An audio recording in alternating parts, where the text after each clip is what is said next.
To be introduced by Lani telling my boring joke of the day. Shut up, Mary.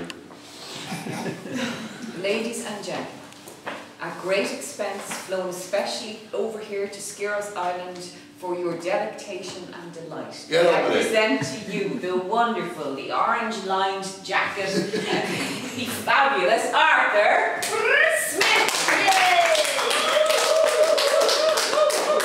Actually, it's a bit being like a preacher without God up here. So I think I'm going to do the whole lesson from up here. And look down on you as you deserve.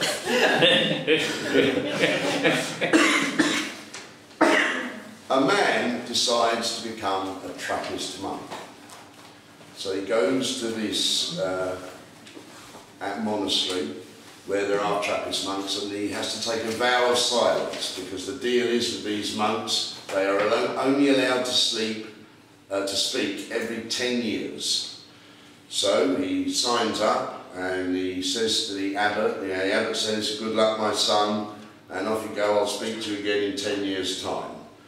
So he goes to his little cell in which he has to live, and he notices that there's no bed in the cell, even though all the other monks have some sort of mattress or bed. However, he can't complain, because he's got to be silent for 10 years. So he observes that 10 years, praying, and eventually the time comes when he has to speak to the abbot again. So the abbot says, "How's it been going, my son?" He says, "Well, it's beautiful, I feel very enlightened and full of God, but I haven't had a bed for 10 years and I've just been lying on this really hard floor. Could I have a bed?" The abbot says, "Of course you may, my son. This was an oversight. All the others had beds, and the bed is duly installed in his cell." I warn you, we're only a third of the way through the fucking joke.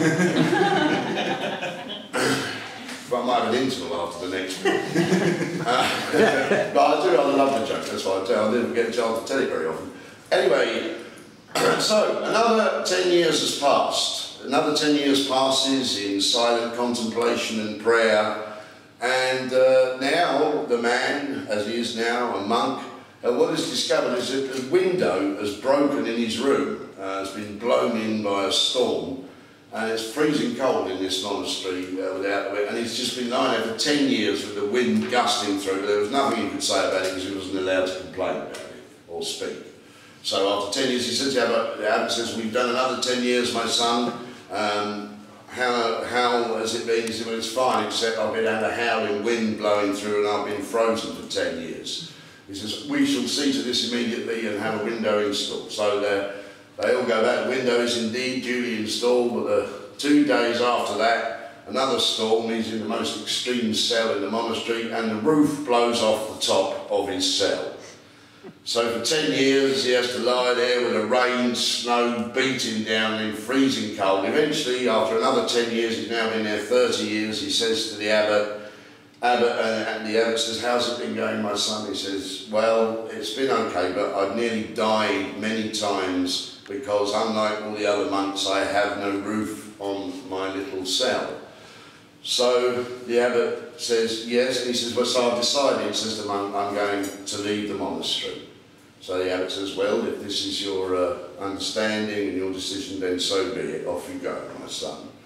And he leaves the door, and the abbot turns to one of the other monks and says, "I'm glad we got a shot of him. We've had nothing but complaints."